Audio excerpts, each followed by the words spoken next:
গতকাল ছিল আমার নতুন টিউশনির প্রথম দিন, কিন্তু বড় ভাই সাবধান করে দিয়েছে ছাত্র নাকি অনেক টাউটবাজ, আমি যেন সেইভাবে পড়াই। তো আমি প্রথম দিন টিউশনিতে গেলাম, গিয়ে ছাত্রকে জিজ্ঞাসা করলাম, তোমার নাম কি? তখন সে বলল, স্যার আমার নাম ফটিক, কিন্তু আমার স্কুলের বন্ধুরা আমাকে আদর করে ফটকাবাজ বলে ডাকে। ছাত্রের মুখ থেকে এই কথা শোনায় বুঝতে পারছিলাম ছাত্র আমার 1 নম্বরের টাউটার।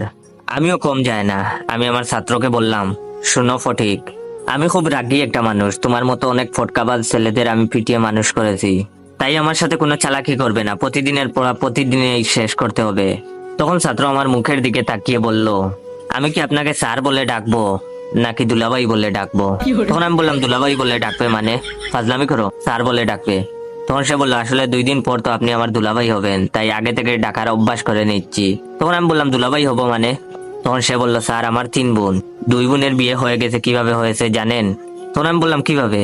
তখন সে বলল, স্যার আমাদের পরিবারের আর্থিক অবস্থা তেমন ভালো না, তাছাড়া বর্তমানে মেয়ে বিয়ে দেওয়া অনেক টাকার ব্যাপার। আমার আব্বু আম্মু খুব চালাক, তারা চালাকি করে ভার্সিটি পড়ুয়া ভালো একটা ছেলেকে আমাকে পড়ানোর জন্য নির্বাচিত করে। তারপর ওই স্যার যখন আমায় পড়াতে আসে, তখন তাকে আমার আব্বু আম্মু খুব আদর যত্ন করে। পড়ানোর সময় আমার আপু খুব সুন্দর করে সেজে স্যারের সামনে গুড়গুড় করে। তো একদিন আমাকে শিখিয়ে দেওয়া হয় আমি যেন পড়ার সময় মিথ্যা কথা বলে ওয়াশরুমে চলে যাই, আর আমিও তাই করি।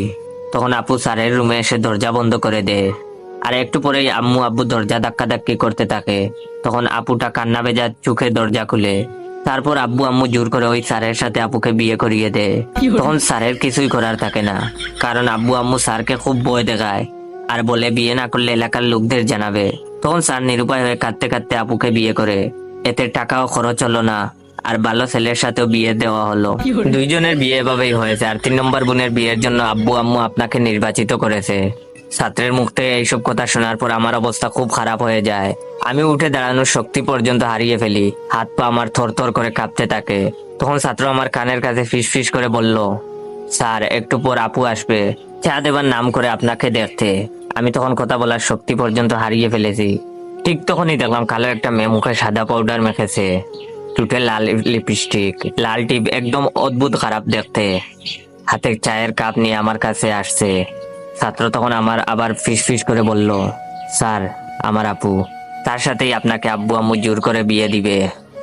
জানি না আমার তখন কি হয়েছিল, শরীরের সমস্ত শক্তি নিয়ে জুড়ে একটা চিৎকার দিয়ে জ্ঞান হারালাম। যখন জ্ঞান ফিরলো তখন দেখি ছাত্রের মা আমার মাথায় পানি ঢালছে, আর ছাত্রের বাবা আমার হাত পা মালিশ করছে। আমি তখন সোজা ছাত্রের মায়ের পায়ে ধরে কাঁদতে কাঁদতে বললাম, আন্টি আমায় মাফ করে দিন, আমি বিয়ে করতে পারবো না, আমি খুব গরিব, আমাকে